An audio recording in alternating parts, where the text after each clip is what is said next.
Hello viewers, আশা করি সকলে ভালো আছেন। আজকে আমি আপনাদের সামনে কি নিয়ে উপস্থিত হয়েছি, স্ক্রিনে থাকা এই ডিজাইনটি দেখে অলরেডি হয়তো বুঝে নিয়েছেন। 18ই অক্টোবর বঙ্গবন্ধু শেখ মুজিবুর রহমানের কনিষ্ঠ পুত্র শহীদ শেখ রাসেলের জন্মদিনের গভীর শ্রদ্ধাঞ্জলি উপলক্ষে একটি প্রিমিয়াম পোস্টার ডিজাইন। এই পোস্টার ডিজাইনটি আপনি আপনার হাতে থাকা অ্যান্ড্রয়েড ফোনটি দিয়ে করতে পারবেন। এর জন্য প্রয়োজন পড়বে একটি pixel lab apps. Pixel lab অ্যাপসটি আপনারা গুগল প্লে স্টোরে পেয়ে যাবেন। আমি অবশ্যই এই ভিডিও ডেসক্রিপশন বক্সে লিংকটি দিয়ে রাখবো, প্রয়োজন পড়লে সেখান থেকে ডাউনলোড করে নেবেন। আরেকটি পিএলপি ফাইল প্রয়োজন পড়বে। পিএলপি ফাইলটি এই ভিডিও ডেসক্রিপশন বক্সে লিংক দেওয়া থাকবে, সেখান থেকে ডাউনলোড করে নেবেন। আর পিএলপি ফাইলটি ডাউনলোড করার জন্য 3 সংখ্যার একটি পাসওয়ার্ড প্রয়োজন পড়বে। এই ভিডিওর কিছু অংশ পর পর পাসওয়ার্ডটি দেখানো হবে, সম্পূর্ণ ভিডিওটি দেখে পাসওয়ার্ডটি সংগ্রহ করে নেবেন। তবে চলুন শুরু করা যাক। প্রথমে পিক্সেল ল্যাব অ্যাপসটিকে ওপেন করে নেব।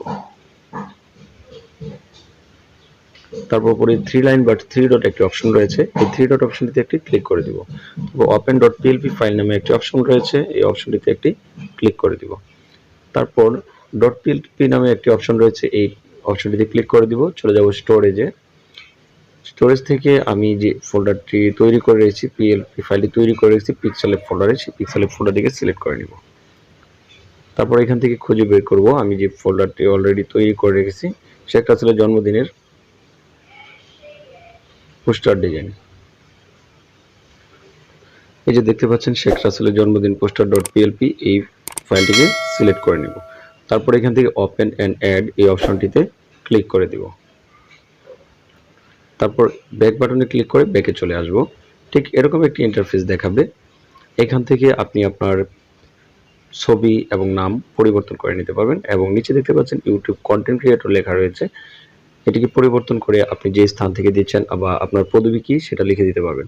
তো এগুলো কিভাবে করবেন, এর জন্য এই লেয়ার অপশনটিতে একটি ক্লিক করে দিবেন। তারপর ছবিগুলো যদি লক করা থাকে এগুলোকে আনলক করে নিতে হবে। আমার অলরেডি ছবি আনলক করা রয়েছে, নাম এবং কন্টেন্ট ক্রিয়েটর লেখা রয়েছে, ওগুলো সব আনলক করা রয়েছে, শুধু এডিট করে দেখাবো। প্রথমে পিকচারটিকে চেঞ্জ করে দেখাচ্ছি।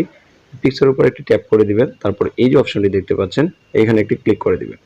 কর্নারে দেখতে পাচ্ছেন রিসিলেক্ট নামে একটি অপশন রয়েছে, এই অপশনটিতে ক্লিক করে দিবেন। আপনাকে ফোনের গ্যালারিতে নিয়ে চলে আসবে। এখান থেকে আপনার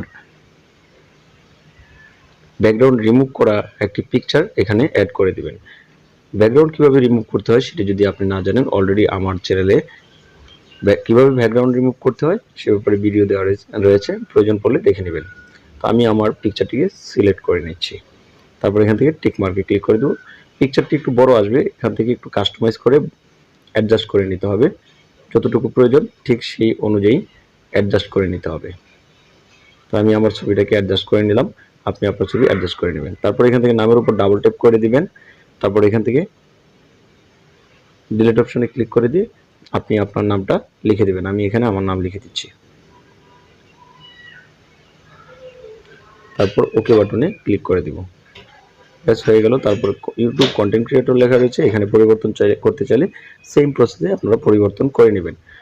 এখন দেখাবো হচ্ছে আপনারা কিভাবে এই পিকচার বা পোস্টারটিকে আপনার ফোনের গ্যালারিতে সেভ করবেন। এর জন্য এই 3 ডট অপশনটিতে ক্লিক করবেন। তারপর এক্সপোর্ট ইমেজ নামে একটি অপশন রয়েছে, এখানে একটি ক্লিক করে দিবেন।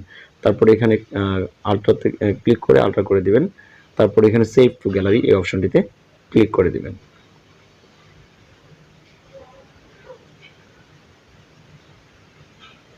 ব্যাস আমার এই পোস্টারটি অলরেডি আমার ফোনের গ্যালারিতে সেভ হয়ে গিয়েছে, আমি আপনাদেরকে দেখাচ্ছি। এইমাত্র যেটা আমরা এডিট করলাম আমার ফোনের গ্যালারিতে সেভ হয়ে গেছে। আশা করি ভিডিওটি আপনাদের জন্য অনেকটাই হেল্পফুল হয়েছে। এই ধরনের আরও ভিডিও পেতে আমার চ্যানেলটিকে সাবস্ক্রাইব করে